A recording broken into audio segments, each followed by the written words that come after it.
I understand. CDMOs tend to like template SOWs, MSAs, etc. But in terms of flexibility, they have to understand, yes, that's a starting point for a discussion with each individual client. And that's where you start a discussion. You really understand where each individual client is. If you're a large company versus a small company, if you're early stage versus late stage clinical, if you're a new modality versus an established modality, these types of factors should be factored into taking that template language for those SOWs and MSAs, et cetera, and then redefining them specifically for your customer to be able to better serve their purposes and meet, allow for both entities again to meet their objectives. The sponsor really wants to give the highest probability of success for their asset program, et cetera.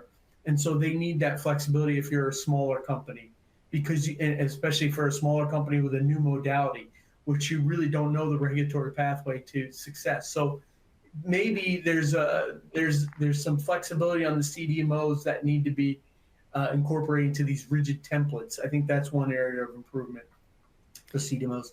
On the sponsor side, one of the things that drives these smaller companies is their budget, and their budget is maintained and carefully reviewed by their investors. And I don't think they're realistic sometimes in really understanding the cost of what they're trying to do. Particularly, because it's a new modality, they just don't understand all. They're great with the science, but they are lacking in the CMC compliance area, and so they don't understand all those things that they need. And so having the right expertise, writing these SOWs, whether it's hiring the right SMEs, getting consultants from OAI Consulting Corporation, or working through your network, you really need to understand what you need from a scoping perspective to achieve your desired and objective. The other thing is contingency budgeting. I think there's a very strict budget that these smaller companies work with, and they need to work with their investors to be able to expand to have contingency testing or contingency budget for things like testing and reruns and stuff like this that you can't foresee in the beginning. And so I think those are some ways to really help with the contracts and the SOWs and the MSAs. I mean, one thing, for example, in MSAs, there's a standard schedule for cancellation for CDMOs.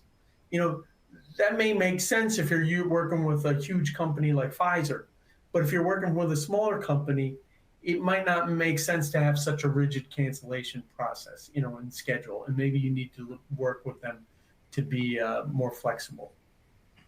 So what happens? So you've outlined some very important things that the CDMO should do.